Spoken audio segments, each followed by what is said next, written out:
안녕하세요. 오늘은 일주일간 제가 읽은 책들을 소개해 보려 합니다. 저는 주로 아침에 짧게 15분 독서를 하고 책방에 출근해서는 손님 응대를 하지 않을 때 짬짬이 읽고 휴일엔 길게 독서를 하는 편이에요. 집에서는 휴대하기 어려운 벽돌책을 읽고 책방에선 손님들께 판매하기 위해 입고해온 책을 주로 읽어요. 하루에 여러 권의 책을 읽는 병렬 독서를 하는 편이라 일주일간 읽은 책들이 완독인 경우도 있고 여전히 읽고 있는 책들도 있는데 읽은 부분까지 조금씩 소개해 볼게요. 사실 책의 문장들을 읽고 싶은데 책의 저작권 보호를 위해 제목만 주로 언급하게 될 테니 이 점 양해해 주세요. 책 내용에 대한 자세한 소개는 관객의 취향 인스타그램을 통해 자세히 보실 수 있을 거예요. 저는 아침엔 주로 고전, 인문학 종류의 책을 읽어요. 아침 루틴으로 짧게 15분만 독서를 하기 때문에 소설은 너무 재미있고 다음 이야기가 자꾸 궁금해져 늘 시간을 더 쓰게 돼서 아침 독서로는 하지 않는 편이에요. 저는 요즘 한 2달 넘게 쇼펜하우어의 행복론과 인생론이라는 책을 읽고 있어요. 이 책이 두껍기도 하지만 글씨까지 작아서 읽는 속도가 빠르지는 않지만 앞으로 남은 제 생에 옆에 두고 살고 싶은 책이에요. 이 책을 처음 접하게 된 건 남편과 차를 타고 어디를 가고 있는데 유튜브로 무슨 AI가 읽어주는 책 영상을 틀더라고요. 그 책이 바로 이 책이었고 책 속의 문장들이 너무 좋아서 남편과 그 문장들에 대한 이야기를 나누며 어디론가 향하고 있었어요. 몇 시간짜리 엄청 긴 영상이었는데 여운이 남아 천천히 읽어보고 싶다는 마음이 들어 집에 와서 이 책을 구매하고 읽기 시작했어요.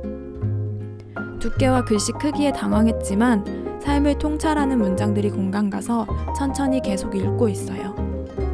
그랬더니 얼마 전에 쇼펜하우어의 각종 책이 유행을 하더라고요. 저에게만 그런 게 아니라 쇼펜하우어의 말이 이 시대에 다들 필요한 말이었나 보다 싶더라고요. 책방에서 이번 주에 읽은 책은 3권입니다. 그중 2권은 모두 완독을 했고 1권은 여전히 읽고 있어요. 그중 1권은 까다롭게 좋아하는 사람입니다. 이 책은 태도의 말들이라는 책의 저자 엄지혜 작가님의 신작입니다. 제가 잡지를 보면서 인터뷰 읽는 것을 굉장히 좋아하는데 종이 매체만의 깊이감을 끌어내는 그 방식들이 참 좋더라고요. 아무래도 영상 매체 인터뷰는 빠른 시간 내에 임팩트를 만들어내야 하다 보니 자극적이어지고 메시지가 선형적이어질 수밖에 없는데 종이 매체 인터뷰는 인터뷰어에 따라서 인터뷰이가 그동안 보여주지 못한 부분을 비교적 잘 이끌어내는 것 같아요. 엄지혜 작가님은 에디터이기도 한데 그래서 사람에 대한 호기심과 기준이 많으셨던 것 같아요. 이 책은 사랑과 관계, 태도에 대해서 말하고 있는데요. 사실 저는 금사빠긴 하지만 사랑에 빠지는데도 나름 저만의 기준이 있거든요. 그래서 공감이 갔답니다.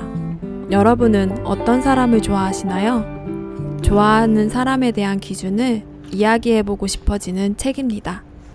또 한 권의 책은 자기만의 방으로입니다.